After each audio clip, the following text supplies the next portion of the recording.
తెలంగాణ ప్రభుత్వం ఎంతో ప్రతిష్టాత్మకంగా తీసుకుని మేడారం సమ్మక్క సారక్క జాతర అయితే నిర్వహిస్తుంది. వచ్చే ప్రతి భక్తులు కూడా ఇబ్బంది కలగకుండా అమ్మని దర్శించుకోవాలి అని అయితే ఇక్కడ మంత్రి సీతక్క కూడా నిత్యం పర్యవేక్షిస్తూ ఉన్నారు.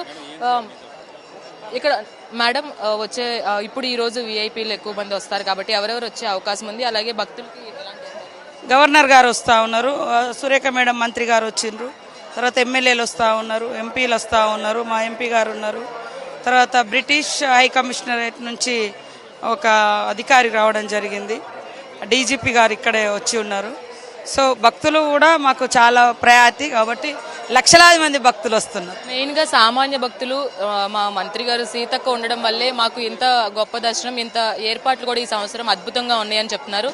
దీనికి మీరేమో పాసులు ఇవ్వకపోయేసరికి నన్ను కొంతమంది తిట్టుకున్నారు, కానీ ఎక్కువ పాసులు ఇవ్వడం మూలంగా సాధారణ భక్తులకు ఇబ్బంది అవుతుంది కాబట్టి ఈసారి మొత్తం పాసులు దాదాపుగా చాలా తగ్గించేసినాం.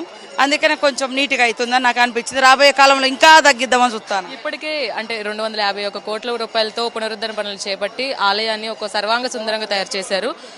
భవిష్యత్తులో దీన్ని కార్యకలాపాలు కావచ్చు, ఇవన్నీ భవిష్యత్తులో ఇవన్నీ కంటిన్యూ అయితే ఇంకా సెట్టింగ్లు ఫిట్టింగ్లు కొన్ని ఎందుకంటే జనాలు విపరీతంగా వస్తుండడంతో కొద్దిగా ఇబ్బంది అనేది అంతా నీట్గా చేసేది ఉంది.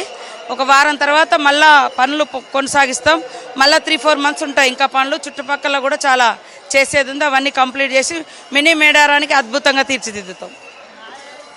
సో చూసుకున్నట్లయితే ఏర్పాట్లు, అలాగే ఇప్పుడు ఈ రోజు వచ్చే గవర్నర్కి కూడా ఇప్పుడే సన్నాహాలు జరుగుతున్నాయి. గవర్నర్ వచ్చేటప్పుడు ఎలాంటి ఇబ్బంది కలగకుండా సామాన్య భక్తులు ఫ్లో కాసేపు ఆపి గవర్నర్ అమ్మవారిని దర్శించుకునేంత వరకు కూడా ప్రోటోకాల్ అధికారులు, పోలీస్ అధికారులు భారీ బందోబస్తు నడున గవర్నర్ గారిని సమ్మక్క సారలమ్మ గద్దెల వద్దకు తీసుకువెళ్తారు. అదేవిధంగా భవిష్యత్తులో దీని రూపకల్పన ఇంకా చేస్తామని మంత్రి సీతక్క చెప్తున్నారు. ఇది మంత్రి సీతక్కతో face to face video journalist శ్రీశైలంతో రాణి, మెగా 9 టీవీ, మేడారం ప్రాంగణం నుంచి.